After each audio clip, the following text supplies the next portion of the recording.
The fundamental premise in averaging should be for an investor that nobody is good at timing the market. That is a tenet one has to accept, because over a period of time, even the smartest investors figure out that it is impossible, almost impossible, to time the market perfectly.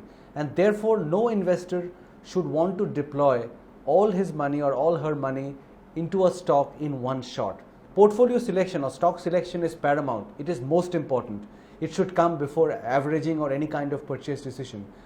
But having done the stock selection, one should allocate a certain amount of money towards that stock and buy in lots rather than deploy in one single shot, because buying in a single shot automatically implies that you are a perfect timer of the market and you know the right price for entering the stock. Since that is impossible to do, one should adopt what is the equivalent of an SIP approach for mutual funds to buying stocks as well, which is buy in lots, buy at different price points so that you get a good average entry point at the end of the whole process. That is the underlying principle, pretty much like SIP, of averaging in buying stocks.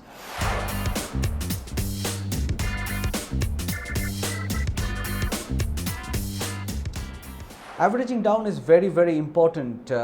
And it's very different from averaging up, even psychologically. But in averaging down, an investor has to recognize that for various reasons in the history of a stock's journey, there are moments where stocks go through difficult times. And sometimes it is not necessary that a stock goes down because of a wrong step that has been taken by the management or because of poor performance.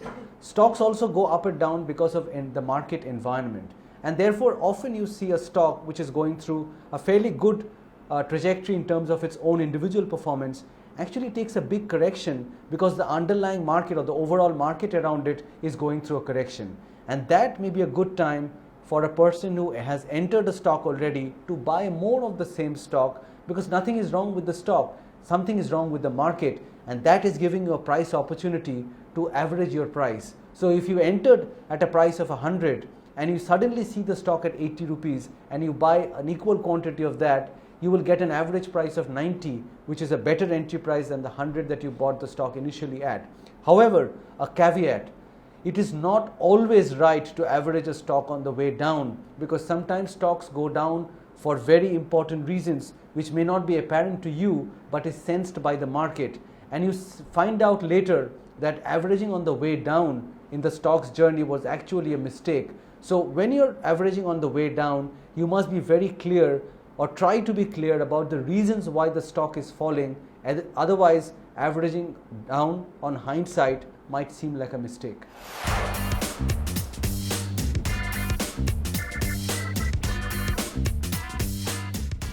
Averaging up is something which an investor finds even more difficult to do than averaging down. At least in averaging down, one has the psychological comfort of buying something at a price lower than the initial entry price, which makes a lot of rational sense. I'm finding the stock cheaper and therefore I'm buying more of it. However, on averaging up, you basically are anchored to an entry price which is lower than the current market price, and therefore it's like somebody who's bought a stock for 100 and sees the stock at 120. He says the stock is more expensive now than what I initially bought it at, and therefore should I be buying it? But that may be actually a mistake to avoid buying a stock because the price has gone up.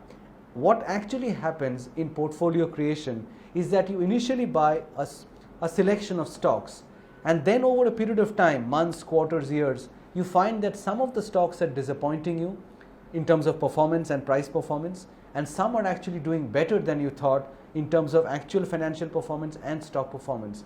And therefore, what smart investors do is sometimes they weed out the disappointing stocks, and they keep pyramiding or buying more of the stocks which are actually doing well for them in terms of performance and stock price performance.